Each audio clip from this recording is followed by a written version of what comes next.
They were the kind of ticket sales Concorde's owners have been dreaming of all their life. Today, ironically, customers came thick and fast as British Airways announced the last ever flights next month on the supersonic plane. London to New York flights were completely sold out by 2 p.m, despite a round-trip cost of £8,000 or more. We thought it was time to do some comparisons. At that price, the 3,500 miles works out at £1.24 a mile. A black cab through London costs you an average £1.80 a mile, that's without the traffic, and a £2 tube fare from Tottenham Court Road to St Paul's also works out at £1 a mile, just less than Concorde, but without the champagne. Well, our transport correspondent Andrew Winstanley is at Heathrow for us now. Andy, over to you. Well, Emily, this is what the fuss is all about. You can see there two Concordes sitting in their hangar waiting for their next flight. Of course, they won't be doing that many more flights because commercial operations cease at the end of next month. I guess that's why today there's been such a feeding frenzy for the last week's tickets. On the surface, still sleek, still sexy, but underneath, maintaining Concorde's becoming more expensive than ever. BA knows it's time for the old bird to go. Obviously, Concorde has a special place in the hearts of British Airways staff and the British public. However, we realise that we need to retire Concorde and we need to retire the aircraft with the right level of grace and dignity. But before a dignified exit, a grand finale. The last week for New York flights, the 18th to the 23rd of October. But a supersonic return will cost you £8,000.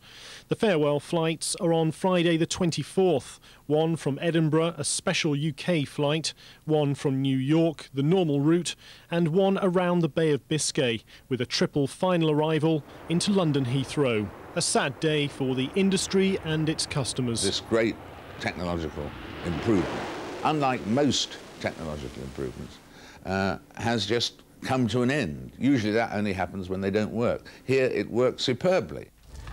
Good morning, Good Travel.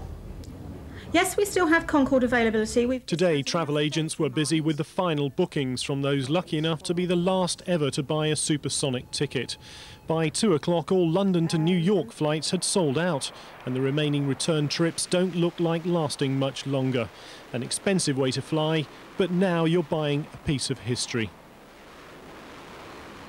Andy, is there a sense today, given how quickly they sold out, that BA might have misjudged the popularity? Could have run for a few more months, surely. Well, I guess whenever Concorde was taken out of service, there would be a last mad rush for tickets because, like I said, it is basically buying a piece of history. But British Airways say this plane is not viable anymore in the modern market. It's just too expensive to run.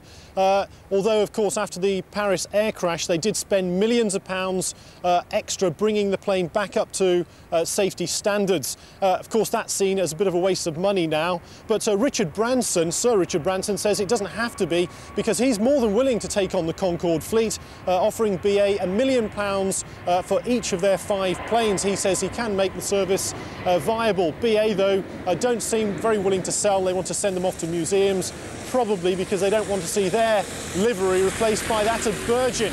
Of course, these two companies are fierce competitors.